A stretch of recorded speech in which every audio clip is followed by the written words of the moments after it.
ka-farmers oh. Yan ang tatay ko. Masipag magtabas ng niyog. Yan po yung 81 years old na po yan. Tingnan nyo naman po ang build. Talagang malakas pang tumulak ng niyog. Ayan po 88 years old ang aking daddy. Nakaka-1,000 pa. 1,000 tulak. Ayan po. Ang kanya naman pong utol ay ayan. Yan po yung nagkakawit. Ayan o. Yan po nagkakawit ng niyog dito. So, ayan po. Relate po yung mga taga-probinsya dito. May puno po ng mga lansones dito kaso nilulupin. Ayan o. So shout out sa mga lupin. Bawas-bawas naman po. Magtira po sa may-ari.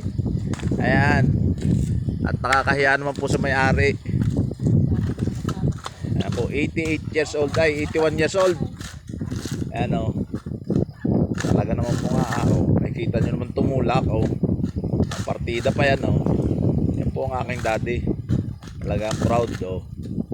Oh, boy. Wala tatay ang gold mo. Oh. Ang gold oh. Ayan oh. Nagtatapos na ka gold diba?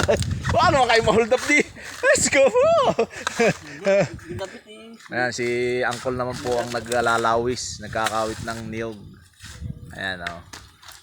Mga farmers. So, ayan po ang nagkakawit ng niyog. Ayan. Ayan po ka-farmers. Ganyan po.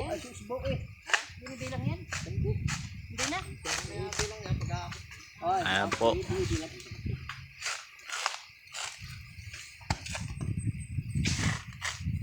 Ganyan po pagkakawit ng niyog.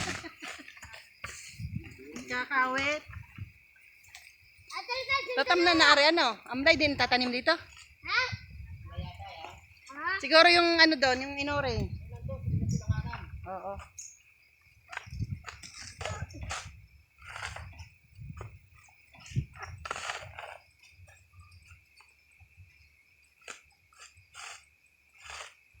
Yan ba tulak ang pinag?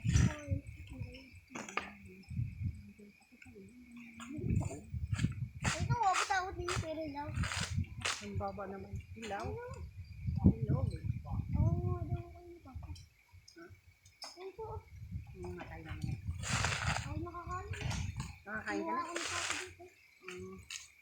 Ayan po ang pag niniyog mga ka-farmers oh. Sa utol ko pong niyogan na rin. Ayan oh.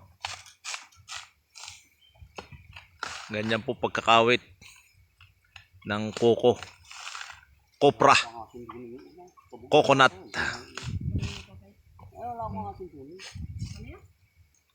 Pipre na nakawit yung asin na. Pipre? Oo, sa bubong na ilaw. Araw-araw. Kanina yung mga yung Bari mo dyan. araw-araw na ano? Kanina si Jepo na tao. Ay, pipre. Mga Sana napakasuyan ng muna. Saan? Saan? Tiyo may hagdan to sa atin. Taas. Mahal na yung pang yun. At puputihin ko. Sayang yan. Pag pinabukas pa yan, ubos yan. Lalahatin ha.